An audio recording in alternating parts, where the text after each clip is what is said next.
So we're with our friends at Scobex today on the Thames River, and we're doing a little boat ride.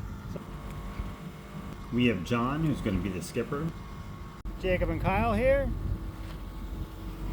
Dominic and Cecilia for her first time on the boat, right? So we're going out of the Long Island Sound. We're going to the races. The race? The race. The race. Yep.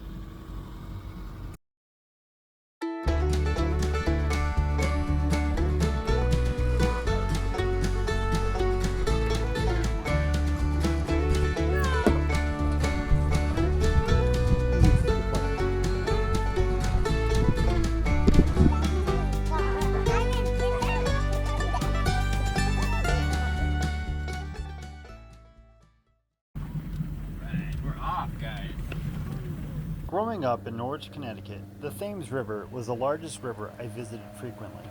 We crossed its bridges and tributaries every day on the way to school, and every Sunday we drove by the marina at its mouth. Dentist checkups, Mystic Aquarium, Harkins Park required drives across the Gold Star Bridge. The Thames was always an obstacle in my way. But in a boat, it's the road, the main thoroughfare.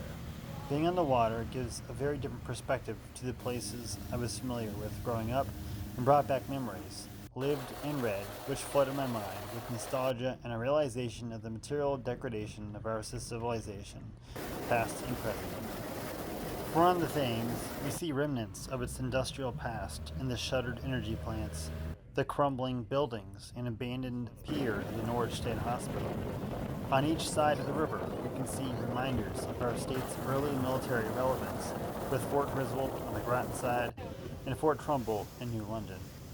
Some marine sites are only visible from the water, with New London's Ledge Lighthouse prominent in the mouth of the river with its red brick and the Second Empire style. But the Thames is alive and still breathes forth its commercial and economic utility, with the State Pier in New London evident by the enormous wind turbines for the Revolution Wind offshore wind project, providing 304 megawatts to the state. A myriad of cranes and dredging equipment on barges, electric boats, submarine production, and employment of thousands in Mohegan Sun's 480-foot sky tower. The river is even home to two military bases, the U.S. Coast Guard Academy and the submarine capital of the world, Navy Subbase in Groton, Connecticut. We even saw submarine surface in the Sound. And who can forget the Gold Star Bridge, I-95's route across the Thames. There wasn't much on the river resembling natural beauty, though. There were numerous million-dollar beachfront properties and a few stretches of wooded riverfronts, with the frequent cormorants and hingas or seagulls passing by. The closest we got to nature was when Dominic caught a freshwater eel when we got back to the dock. We got skunked in our several attempts fishing in the race due to my inexperience in saltwater.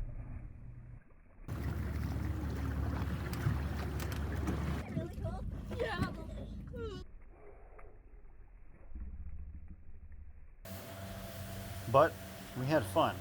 We jumped in the 150-foot deep waters off of Fisher's Island, ate lunch, and just enjoyed the day.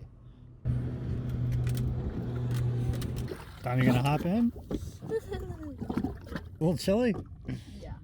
It's got to my stomach. Is it chilly, Dom? It's really. Come on, there you go. There you go. So you gonna go in too, Celia?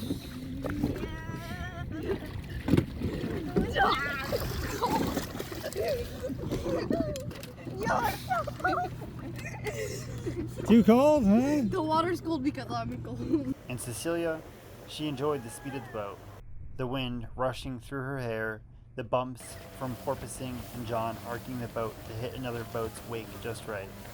And that's why we do this. It's for our kids. Look at that smile. If only I could bottle that joy and keep it in a mason jar. We are making memories.